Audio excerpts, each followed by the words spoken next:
welcome to the Deadliner Kickstarter campaign.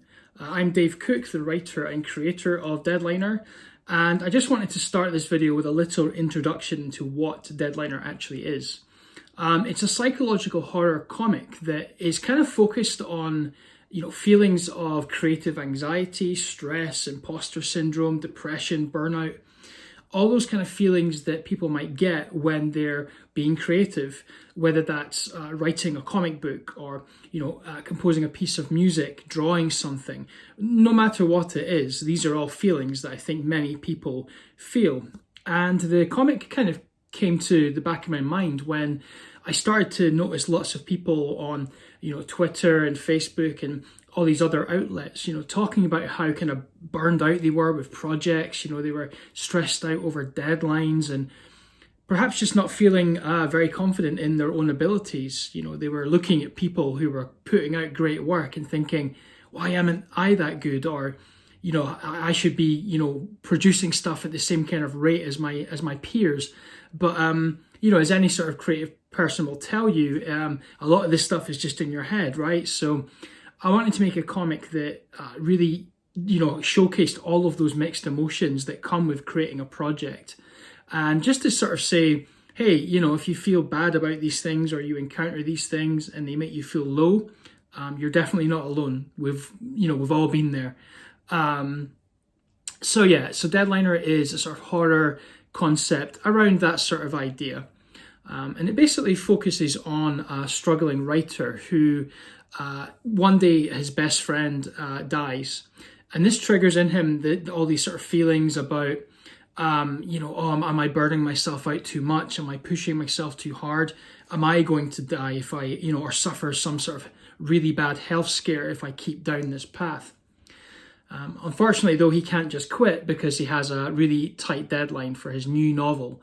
And it's a sequel to his first book, which was a great success. So with that comes all of this pressure, will the second book be as good as the first? What if the first time was a fluke? Am I a fraud? And, these are all things that I've felt as well, making my comic books, and I'm sure many people have as well. So to sort of clear his head, the writer checks himself into a remote mountain lodge called Greenglade Oaks.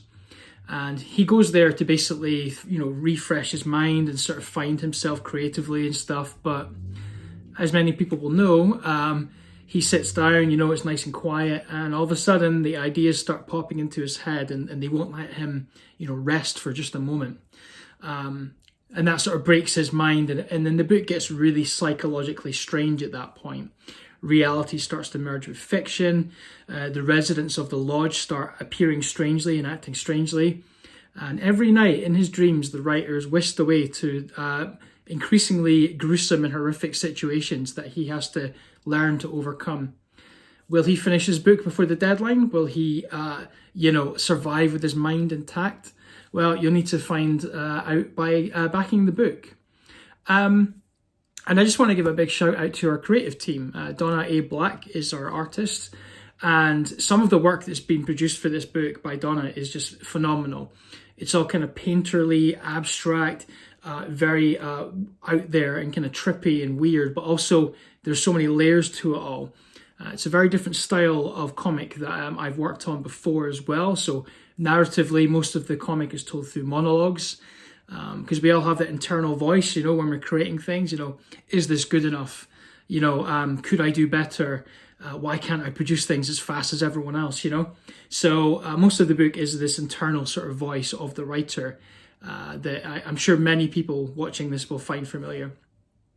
And lastly, but not least, we have Rob Jones on letters, who has really knocked this one out of the park with some really creative monologue boxes and sort of sound effects and whatnot. So the remit to Donna and Rob was just to cut loose and, just do whatever the heck you want with most of the pages. So I think that shines through in the work. It's a very different kind of book to what I've done before. So if you follow my previous work like Killtopia and BPM, it's very different. But I hope that everyone, regardless of your creative background, or even if you don't consider yourself creative, you will identify with the situations in the book. And that's really what we want. It's just to show you're not the only one feeling these things, and it's okay to feel them. Don't feel bad. Don't beat yourself up. So yeah, I don't want to give too much about this book away because there's a lot of interesting twists and turns. It is a one-shot comic, but it's crammed full of just very strange and inventive and very weird things that I hope will be a big surprise to everyone. So lastly, I just want to round out this video with just a few details on some of the rewards that you can get by backing the comic. We've kept it very simple and stress-free, weirdly enough, compared to my other Kickstarters, which had, you know, many tiers and like tons of rewards to choose from. We thought, let's just for this one keep it simple. So without further ado, here's a quick look at what you can get by backing, and I just want to say thank you so much for checking this campaign out. We weren't sure how this one was going to go because it's quite different to my other work, but you know, with your support, hopefully we can make this one a big success. So thanks again, and all the best.